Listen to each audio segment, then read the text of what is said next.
محمد وآلہ وصحبہ اجمعین اما بعد۔ عزیز طلباء، معزز اساتذہ کرام، ذمہ داران مدرسہ اور میرے رفقاء، آج کی یہ مختصر نشست قرآن کے طلباء کے ساتھ جموں کے اس شہر کے اندر منعقد ہو رہی ہے۔ اللہ کا عجیب اتفاق، اللہ کا حسن انتخاب ہے کہ میرے اس سفر کے اندر اس جگہ قیام مقدر تھا اور اللہ رب العزت کی طرف سے یہاں آنا، آپ کے درمیان بیٹھنا طے تھا۔ ہمارے برادر عزیز مولانا اجمل ندوی مدظ اللہ العالی سے تعارف ہوا، ان کی دعوت پر کچھ وقت کے لیے یہاں حاضری کا موقع مل گیا۔ میں اس کو اپنے لیے سعادت سمجھتا ہوں، خوشی سمجھتا ہوں، اور آپ کے درمیان آ کر بہت زیادہ عزت افزائی محسوس کرتا ہوں۔ عزیز طلباء، یہ وقت لمبی گفتگو کا نہیں ہے، تفصیلی بات نہیں ہو سکتی ہے، مجھے آگے سفر میں بھی نکلنا ہے۔ میں اس وقت کو غنیمت جان کے چند منٹوں کے اندر آپ کے سامنے ایک خاص پہلو رکھنے کی کوشش کروں گا، جس کے ذریعے آپ اپنے تعلیمی سفر کو، اپنی زندگی کے پورے سفر کو انشاءاللہ کارآمد بنا سکتے ہیں۔ میں اپنی بات کا پورا مطلب اور نچوڑ سورہ نور کی آیت النور سے نکالنے کی کوشش کروں گا، جس کی تلاوت ابھی کی گئی ہے۔ جب تک انسان کے اندر دو آتشہ تیار نہیں ہوتا ہے، اس وقت تک اس کے سامنے نہ تو حقائق کھلتے ہیں اور نہ آخرت سنور پاتی ہے۔ وہ دو آتشہ جو اس آیت کا ایک بڑا پیغام ہے، وہ دل کی صفائی اور پاکی کے ساتھ حقانیت کی معرفت اور ادراک ہے۔ جب کائنات کا ادراک ہوتا ہے، اللہ کی عظمت کا رنگ ہر مخلوق پر نظر آتا ہے، جب اللہ کی شہنشاہیت، اس کی کاریگری، اس کی خالقیت، اس کی عظمت اور بلندی کا نظارہ انسان دل کی آنکھوں سے کرتا ہے، اور تمام مظاہر قدرت اس کے ادراک کو اپنی گرفت میں لے لیتے ہیں، اور دل کا صاف ستھرا ہونا، تزکیے سے پاک ہو جانا اور معرفت الہی کا عکس اس پر پڑنا، نور خداوندی کی تجلیات کا اس پر ظہور ہونا، یہ دونوں چیزیں جب ملتی ہیں تو پھر انسان ایک کارآمد انسان بن جاتا ہے، اور اللہ کی وہ مخلوق بنتا ہے جو تمام مخلوقات میں سب سے ممتاز ہوتی ہے۔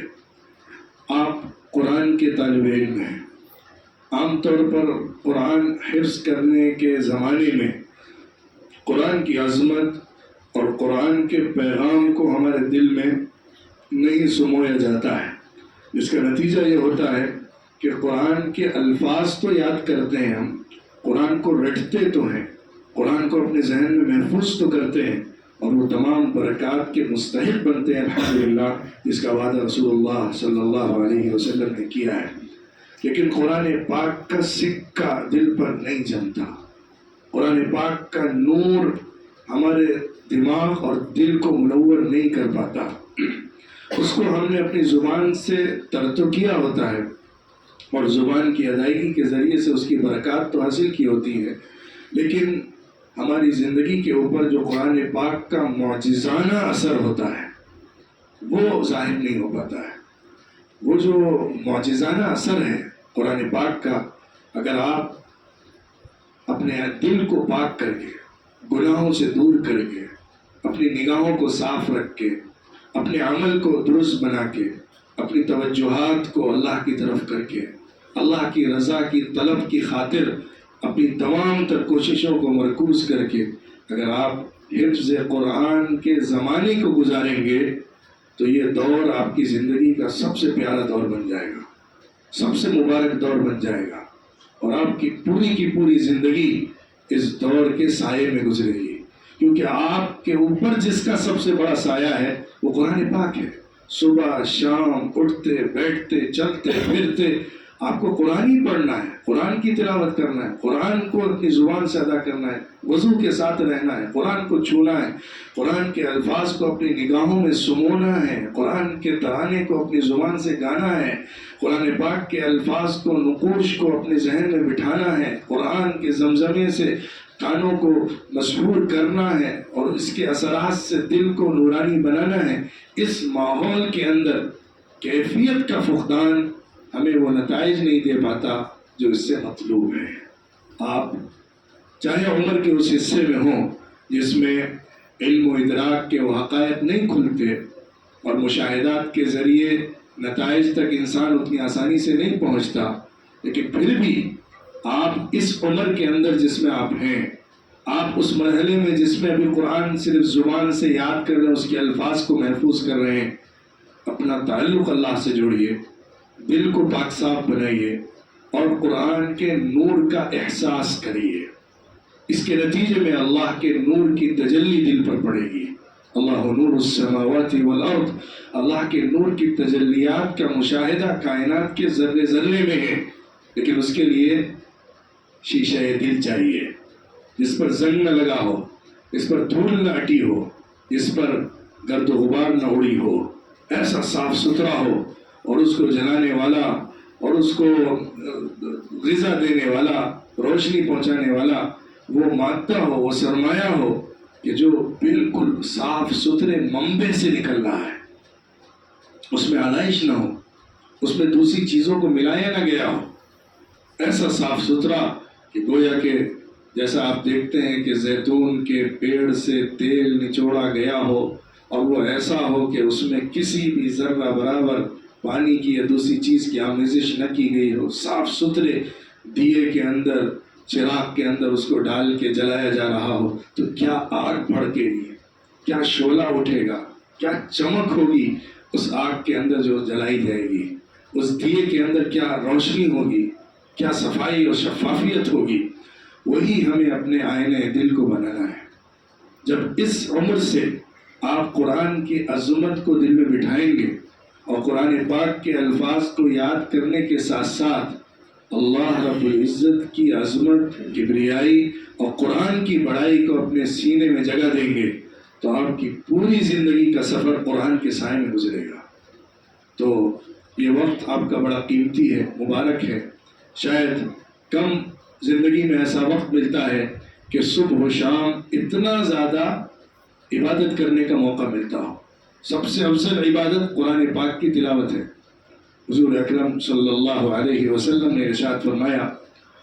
من شغلہ القرآن عن ذکری ومسألتی، جس کو قرآن پاک کی تلاوت اور اس میں مشغول رہنے کی وجہ سے میرا دوسرا ذکر کرنا یا مجھ سے دعائیں مانگنا ممکن نہ ہو رہا ہو، اس کا زیادہ وقت اس میں گزرتا ہو،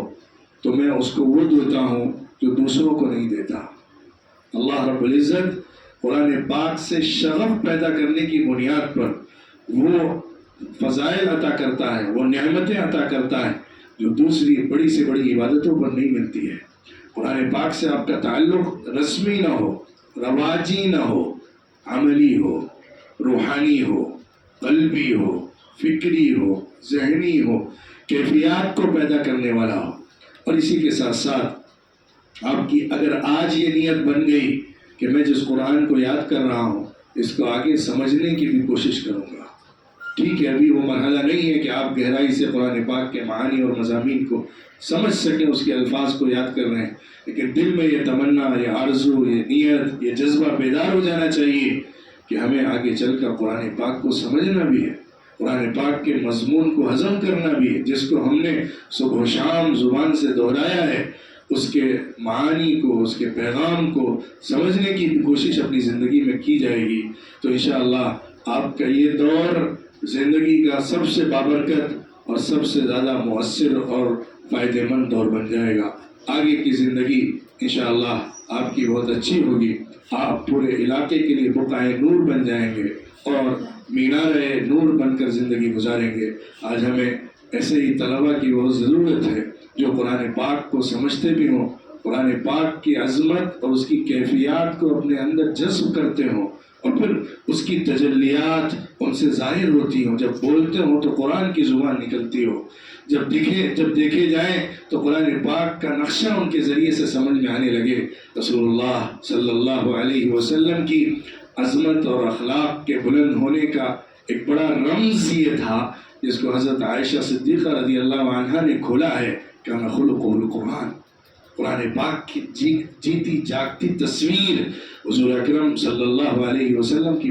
پوری زندگی تھی، عکس تھا، ریفلیکشن تھا کہ اگر قرآن پاک کو سمجھنا ہو کہ قرآن پاک چاہتا کیا ہے، قرآن پاک نے کس انسان کا کردار پیش کیا ہے، قرآن پاک نے کیا پیغام دیا ہے اور انسان کے قالب میں ڈھال کر اس کو کیسے دیکھا جا سکتا ہے، تو رسول اللہ صلی اللہ علیہ وسلم کی سیرت کو سامنے رکھا جائے گا تو وہ نقشہ پورے طور پر ہمارے سامنے آ جاتا ہے. ہمیں اسی طرف بڑھنا ہے، اپنی زندگی کے سفر کو اسی سمت میں لگانا ہے. جب ہم نے مدرسے کا انتخاب کیا، قرآن پاک سے اپنا تعلق جوڑنے کا فیصلہ کیا اور ایک ادارے میں آ کر قرآن پاک کے حفظ کی سعی میں لگ گئے، تو اب قرآن پاک کو اپنا اوڑھنا بچھونا بنانا، عمل کے ذریعے سے بھی، کردار کے ذریعے سے بھی، زندگی کے اندر پوری زندگی میں ہماری کامیابی کا راز رکھتا ہے. اللہ رب العزت میرے یہاں آنے کو قبول فرمائے. مولانا اجمل ندوی صاحب جو کوشش یہاں کر رہے ہیں کہ والد صاحب نے جو پیڑ اگایا ہے، جو بیج بویا ہے، آج ثمر آور درخت بن چکا ہے، کہ اللہ اس کو مزید پھلدار بنا دے، اس کے اثرات دور تک پہنچا دے، اور اس کے ذریعے سے فارغ ہونے والے طلباء پورے جموں کشمیر کے اندر دین کے صحیح پیامبر بن کے سامنے آئیں. اللہ رب العزت جو کوششیں دین کے لیے کی جا رہی ہیں، جس طرف سے بھی، جس مکتب فکر کی طرف سے بھی، اے اللہ اس کو قبول فرما، ترقی عطا فرما اور اتحاد و اتفاق امت میں پیدا فرما. وآخر دعوانا ان الحمد للہ رب العالمین.